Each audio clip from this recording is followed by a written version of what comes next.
ทำไมเด็กๆเนี่ยอุ้ยกระจกหมุนได้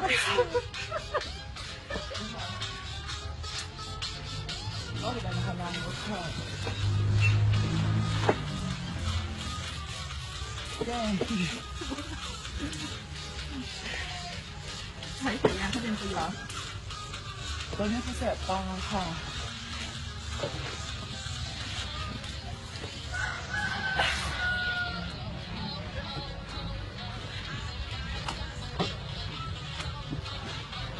คือวินาทีนี้ก็ยังอ่านไม่มีนะคะ